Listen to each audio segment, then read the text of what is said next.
Hey everyone, I'm Ava St. Clair, and I've been talking a little bit about relationship dynamics. There's a lot of them that are fizzling out or abruptly ending or changing and shifting. And so I've been talking a lot about that, both business and romantic. But then I thought I would do this one. It's a little blog post that I did a long time ago called Answers to Frequently Lodged Complaints Against Women. And it's not just about women, but it's about the dynamics that need to kind of go away because they're not working anymore or the reason why they exist. And so the first one is about, I know people ask like, hey, like my woman keeps changing on me. Like she was this way when I found her, like she's broken, like there's something wrong with her. Why is she, whatever. Um, and one thing that a lot of guys need to understand about women, though this will change and it's already changing quickly, to understand about the women in your life, we're required to be a certain particular way for a very long time. There were certain things even my little brother was allowed to do at 13 that were just unspeakable for me at 16, right? Um, and what that increased freedom does, because we think, oh, well, boys need freedom because you got to go out there, hunt, knock a chick over the head, drag her back to the cave, right? So we're thinking, okay, we need to give this boy freedom earlier, whilst we do the exact opposite with our girls, with our daughters. For women in your life who are changing, she was blonde yesterday and now she's brunette, and then tomorrow she's got pink hair. When you were discovering yourself as a teen and as a young adult and whatever, she was still trying to be so that she could be protected and provided for. Because if we step out of bounds, then that protection and provision is no longer available to us. Um, and still, even though things are changing and have gotten dramatically better, and women in so many ways are doing better than men, there's still a bit of lag time. And so the last thing you want as a woman is to put yourself in a position where you are not protected and provided for, because it's not as easily or as done as well as it might be for a guy. So by the time she got to you, let's say y'all started dating, even if you started dating in your early teens or something like that, it's even worse, because now whoever she was pretending to be all the way up until that point is going to continue, so that you can continue to protect and provide for her the same way that mother or father or both were doing back home. And then one day she figures it all out, she gets confident or whatever, she has some awakening, whatever the situation might be, and she's not changing, she's just unveiling herself. Now you get to see who she really is. And so that's something that you have to think about, especially if you're getting married a little bit younger. We're talking 30 and under, even for women. It sounds old, it's not. That's like nothing for us. So 30 and younger, you want to kind of ask some questions about life experience and all of that, so that you know if you can handle, or you can kind of chart the trajectory of what could come down the road if you all decide to stay together. The next one is about gold digging, which I find really funny. And this is a little old, so like maybe it's not a thing anymore, but I know for a while people were saying that, or a lot of guys were upset because the women that they were dating, or the women that they were in relationship with, were really, really focused on money, really focused on getting things, having things, and then really focused on getting him to get things and have things, and sort of really put money over love, or money over the relationship. And what you have to understand about that is sort of similar to what I talked about in point number one, which is women are generally scared out of their damn minds 24 hours a day. We have no idea what's going to come next, who's going to support us, where it's going to come from, this or that. And so some of us with that kind of assertive personality will just be like, screw it, I'm going to do it. I got it. Let me handle this, because you don't know what you're doing. And if you don't provide a sense of security, if you don't provide a direction, if you start looking during the headlights at night, she's going to freak the hell out and take over. She's going to be standing in that space. If you all have a traditional setup, she will usurp your position as decision maker and just be like, I got it. So if you're doing that, if you are in a traditional relationship setup, you want to continue, you have to continue to provide that sense of security. You got to finish how you started. It's just really important to understand that first and foremost, women need to feel secure. Um, let me see, I think point number 3. Oh, along those lines, this is my other favorite thing. A guy will go to, a good friend of mine actually went to a gallery show, some highfalutin place out downtown, and met this chick. He comes back, oh my God, she's gorgeous. She's got this long hair and a tiny waist and big ass, blah, blah, blah. She's wearing Gucci and this and that, and da, da, da. And you should see her Instagram, and you should see this and da, da, da. Okay? If you go find that woman and you bring her back to your house and you play with her mind, and you figure out that she wants to be in a relationship and she might have you in that relationship, you got to pay for that.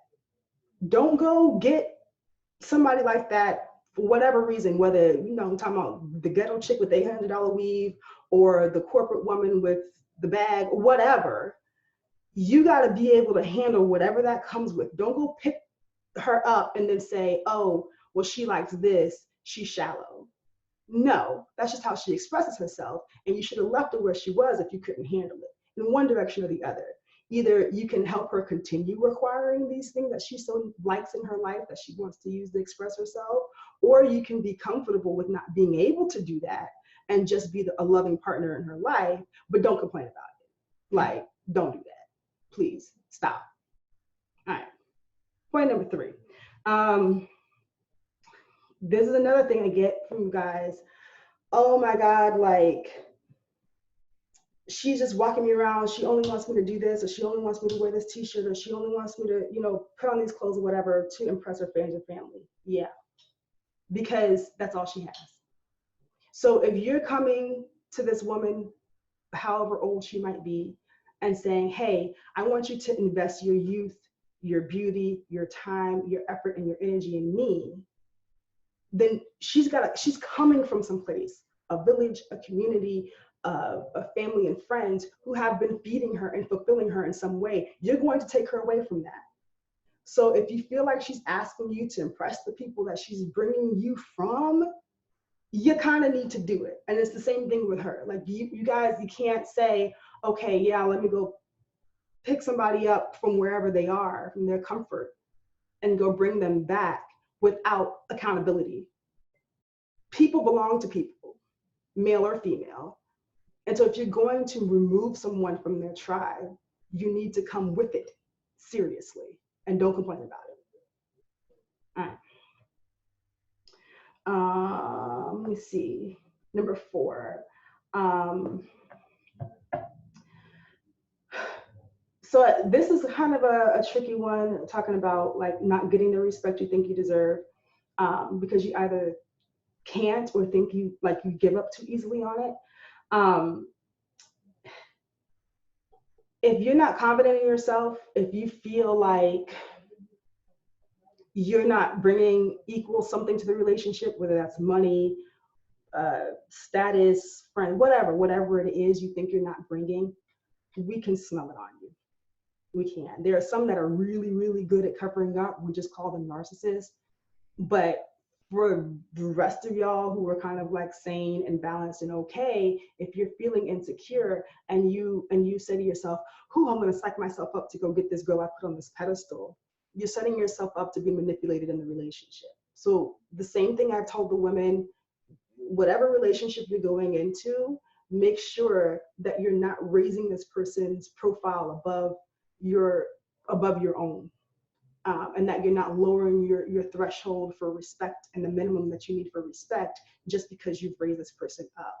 They're going to manipulate you. That's what's going to happen. And you're going to be very upset and call women all kinds of names and whatever else. And it's not women, it's not even men, it's just what it is, right? This other one, my favorite, this whole thing about women don't know what they want to eat. Let me tell you something. The situation is that you ask me, what do I want to eat? It's a stupid ass question. It's the dumbest question on the planet. Grubhub doesn't even just ask you, what do you want to eat? They ask you how much money you got, how much time you got, or how much time you need, where you at, Where you gonna be when the food gets delivered? That's how you ask a question about food. Don't just come to me and be like, what do you want to eat? Surf and turf, bruh. 24 karat gold Sunday. That's what I want to eat. Okay, it's a stupid ass question. If you what you're asking for is, hey, I'm getting ready to go out to eat. I'm coming from work and on my way home. I don't want to sit down. What do you want me to pick you up? That's something else. The other thing that women have to contend with is you're asking an open-ended question about that, especially if you're not in a relationship. The last thing I want to do is tell you, oh, okay, I'm cool with Chinese and you got a Red Lobster budget or you got a True Lux budget. I don't know, right? And not only because I'm trying to get the best for my money, but I don't want to come off cheap. So shit, I don't know how much money you got. What are you trying to do? What is the purpose of us spending this time together? Is it just to spend time together? Are you trying to impress me? Are you trying to create an ambiance for something? What are we doing here, right?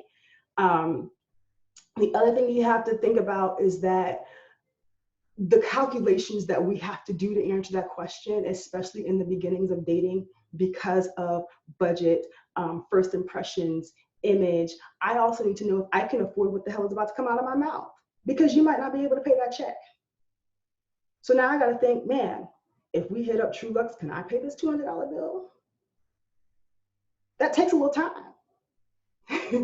Do I even feel like eating seafood? I don't know. Like, there's just so many other things that we have to think about, on top of the fact that it is the capital stupidest question on the planet. No data scientist asks that kind of an open-ended question and expects a specific result. It's not even a thing. So stop asking.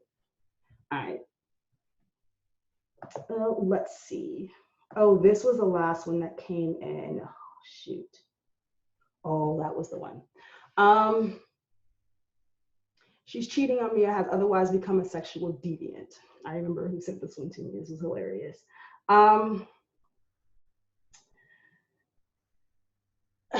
This has changed a lot. A lot of like the younger people don't have this problem because they're doing stuff like unspeakable stuff in high school already, so whatever. But so there are a good number of women still, and even people, older women, who haven't necessarily explored all the edges of their sexuality, and haven't necessarily felt what it feels like to be desired by somebody who they also desire. So some women, if they have like a lowered sense of self-respect, will commit themselves to someone who they're less than thrilled about. And if that person is you, no matter what you do or how you do it or whatever, it's likely that she's going to cheat on you with somebody that she really, really, really fucking digs. And it's unfortunate, but it happens. I mean, and it happens in the other direction too. It's not true for women, it's true for men as well. But for a lot of women, they don't allow themselves to explore these sexual edges. Plus, if you, like, again, you picked her up young, she might have settled for something at a time that she wasn't necessarily feeling at her best. Unfortunately, that person could be you, obviously. But that's something that can be talked about. It takes a lot of courage to have that kind of conversation. The other thing that could come up is that she's lost respect for you. So you might have at one time been that it thing, been the thing that she really wanted to be with, been whomever. But if you over time have lost your step, when she's sort of lost respect for you, then because sex means a little bit, it means different things to women in that way. So if she's lost respect for you, and y'all aren't having sex and she's doing it someplace else, this is kind of what's going to come of it. And I think on this last point, which is more often than anything, is that at some point, like, women stop feeling desired by you. Like, if they don't feel like, oh, I think that there's something wrong with me, I think that whatever, and you're not touching her, you're not talking to her, whatever. And then she goes to the grocery store and this dude, clearly, this is an invitation for that kind of thing. So I think in this whole series, the true lesson isn't necessarily what the other person is doing, but what you're doing. How are you? Where are you?